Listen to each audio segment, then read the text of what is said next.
C'est dimanche, c'est Sport. Le magazine des sports de la rédaction est présenté cette semaine par Florent Turpin avec le concours de Karine Le Painteur. Au menu du foot, du basket et bien plus encore.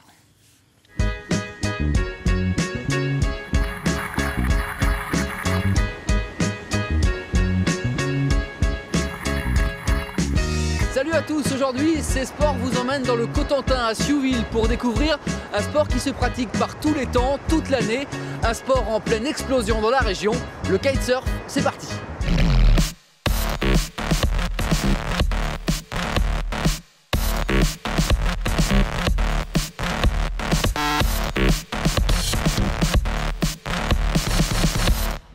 Au programme ce soir du foot, dos au mur, le Stade Malherbe se déplaçait hier à Toulouse lors de la 21e journée de Ligue 1.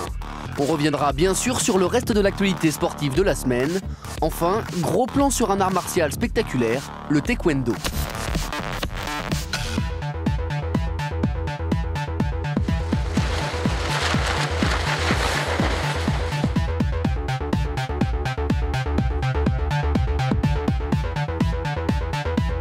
Oui, on est fin janvier, il fait froid, il y a du vent. Le kitesurf, c'est un sport qui se pratique toute l'année?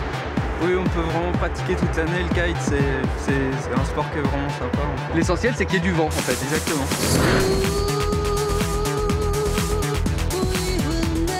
Et il y a combien de pratiquants dans la région? C'est difficile à calculer parce que les gens ne sont pas forcément affiliés à une fédération et donc il y a beaucoup de pratiquants autonomes. Ça va prendre forme, ça va faire une voile, ça va faire un papillon quoi.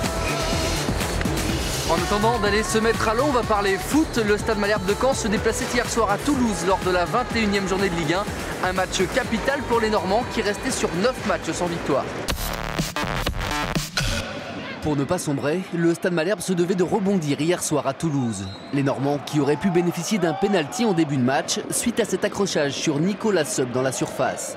Mais depuis 3 mois, rien ne sourit au Canet et c'est finalement Toulouse qui va finir par trouver la clé. La frappe de Didot passe d'abord juste au-dessus des buts de Thébault, puis à la 35e minute, sur une action a priori totalement anodine, c'est finalement Emmanuel Rivière qui ouvre le score pour le TFC. Un peu de malchance et surtout beaucoup de passivité dans la défense cannaise. Sur cette action, Leca puis Mbonné, bien trop statique, offre ce but à une équipe toulousaine jusqu'alors presque inoffensive, 1-0 à la pause. Caen n'a plus le choix et se montre enfin dangereux. Sur cette jolie ouverture de Nivet, Frédéric Bulot préfère la jouer solo et oublie complètement ses partenaires au centre. Dommage pour les Normands car la chance n'a pas tourné. À l'image de cette frappe de Benjamin Nivet que le gardien toulousain Ahamada est tout près de relâcher dans son but. Score final 1-0, Caen n'y arrive pas et s'enfonce un peu plus. Bon, allez, là, on est obligé, il reste encore 17 journées, je veux dire, on a largement le temps. Après, c'est vrai qu'il faut pas tarder, mais on a le temps, on a les capacités. Donc, si on se met dans le trou maintenant, autant pas jouer et recommencer la saison prochaine, c'est pas l'intérêt. 8e match sans victoire pour les Canets en championnat, le 10e, toute compétition confondue. Au classement, Caen est désormais 16e à seulement 2 petits points de la dernière place. La zone rouge se rapproche un peu plus pour des Normands de plus en plus inquiétants.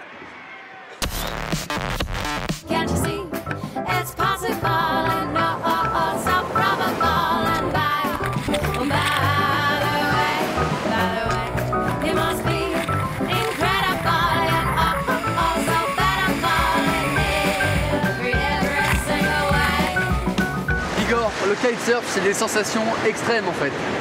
Oui, c'est un mélange de multiples sports.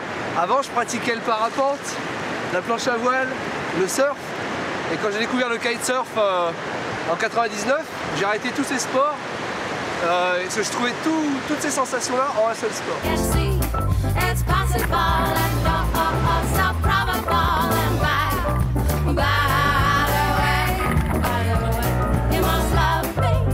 Le Cotentin, c'est le terrain de jeu idéal pour le kitesurf?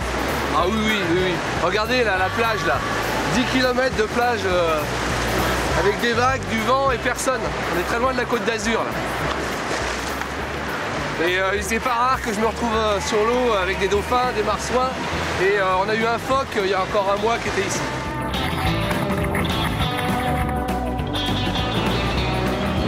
Allez, on va quitter la plage de Siouville quelques instants, le temps de voir tout ce qui s'est passé dans l'actualité sportive cette semaine. Après leur succès mardi à Villard-de-Lans, les hockeyeurs de Caen ont poursuivi leur redressement vendredi en s'imposant face à Dijon. Une victoire, 1-0 sur leur glace, arrachée en prolongation. Après 21 journées, les Dracards possèdent 7 points d'avance sur le premier relégable. Ils sont quasiment assurés de se maintenir en Magnus et de disputer les playoffs. En foot, dans le championnat national, enfin une bonne nouvelle pour Cherbourg. Au plus mal, depuis plusieurs semaines, les joueurs de la Manche ont ramené un bon match nul, 1 but partout de Vannes vendredi. Mais toujours 18e, ils restent relégables. Le patineur canet Bruno Massot et sa partenaire russe Daria Popova représentaient la France cette semaine au championnat d'Europe de patinage artistique à Sheffield en Angleterre. Déception, malgré un excellent programme court. Le couple qui s'entraîne à Caen se classe finalement 8e de la compétition et ne disputera pas les prochains championnats du monde en France. Il y avait beaucoup de stress des deux côtés. On était très stressés, c'est vrai que l'ambiance est complètement différente. C'est le haut niveau et on apprend, on est là pour apprendre et voilà, et on sera prêt pour la suite. Les basketteuses de Mondeville n'ont pas tremblé hier soir en 16e de finale de la Coupe de France sur le parquet de Dunkerque, un club de Ligue 2. Finalistes de la compétition l'an dernier, les Calvadosiennes se sont imposées de 38 points. À noter également l'élimination de Yves face à Brest et la qualification chez les garçons du CBC pour les 16e de finale. Alençon accueillait ce week-end les championnats d'Europe régionaux d'haltérophilie, une compétition qualificative pour les championnats de France au cours desquels la jeune canaise Mélissa Dumaret sera l'une des grandes favorites. Enfin, l'ancien footballeur Lilian Thuram était vendredi au Mémorial de Caen pour présider la finale nationale du concours des plaidoiries des lycéens. Le champion du monde 1998 s'est montré très attentif au débat. Depuis la fin de sa carrière, Lilian Thuram s'est impliqué pour plusieurs grandes causes, notamment la lutte contre le racisme. Je dois avouer que c'est la première fois que je suis ici et c'est peut-être le mot, oui, parce qu'il y a beaucoup d'émotions et ils arrivent vraiment à captiver votre attention sur les problématiques qu'ils défendent. Et quand on lui demande s'il préfère aller voir le Stade Malherbe ou venir au Mémorial, ben écoutez, effectivement, il fut un temps, j'aurais peut-être été au stade, mais je dois avouer qu'aujourd'hui, je suis extrêmement content d'être ici.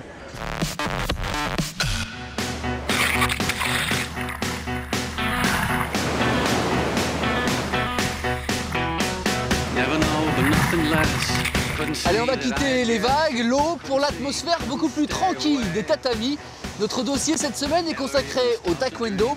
Nous sommes partis à la rencontre de Maître Park, un Sud-Coréen installé à Caen depuis une vingtaine d'années.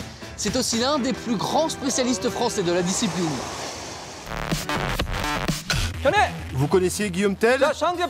Voici aujourd'hui Maître Park.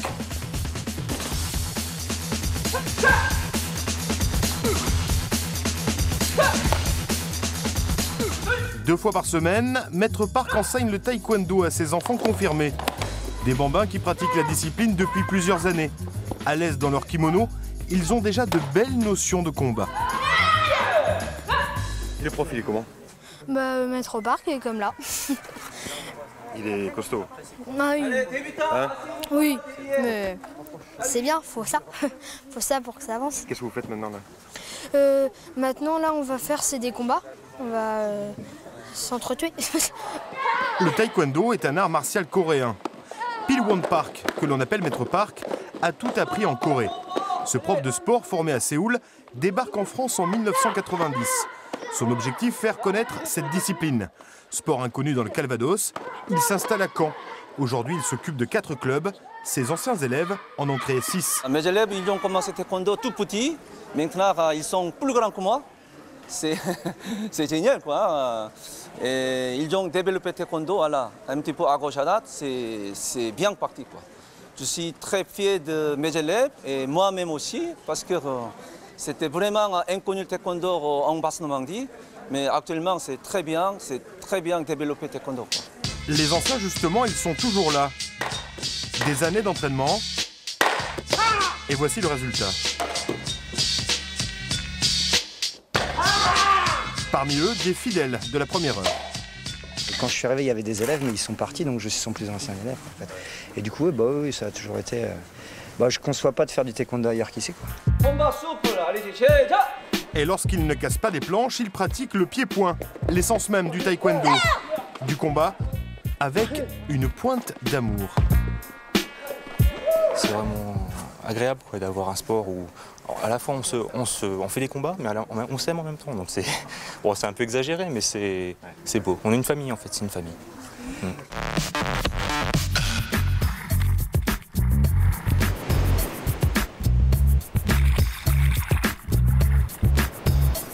Louis, les sensations étaient bonnes?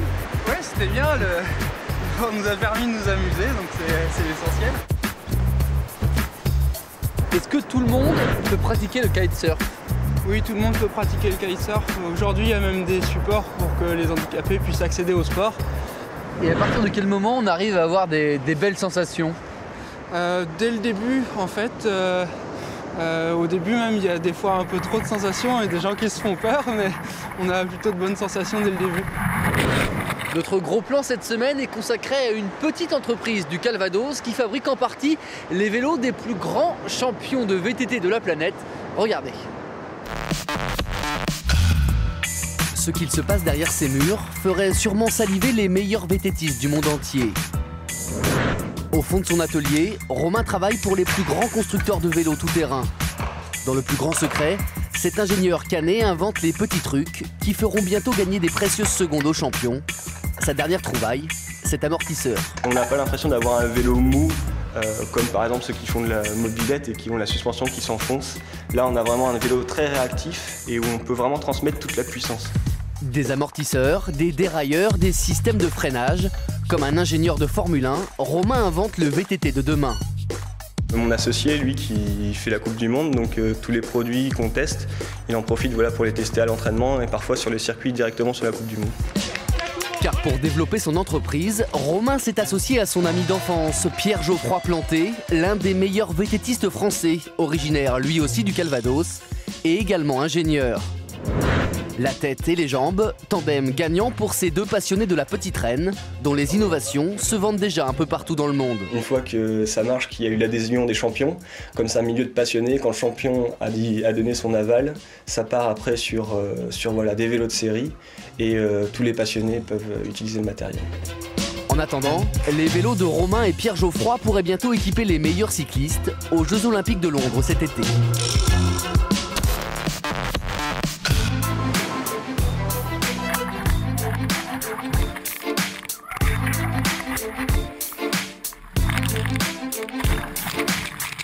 Que va-t-il se passer dans le reste de l'actualité sportive cette semaine? C'est l'heure de notre agenda. En foot, 22e journée de la Ligue 1, le Stade Malherbe de Caen recevra l'AJ Auxerre, un autre mal classé. Attention, le match aura lieu dimanche à 17 h. Dans le même temps, les basketteuses de Mandeville tenteront de consolider leur 3e place sur le parquet de Nice, la Lanterne Rouge. Semaine musclée pour les hockeyeurs canets en Ligue Magnus. Les Dracards iront d'abord à Rouen mardi pour un derby face aux leaders, avant de recevoir Amiens samedi soir sur leur glace. Enfin, Mondeville accueillera samedi soir son grand meeting d'athlétisme indoor avec au rendez-vous quelques pointures internationales. C'est quoi ça? À gauche?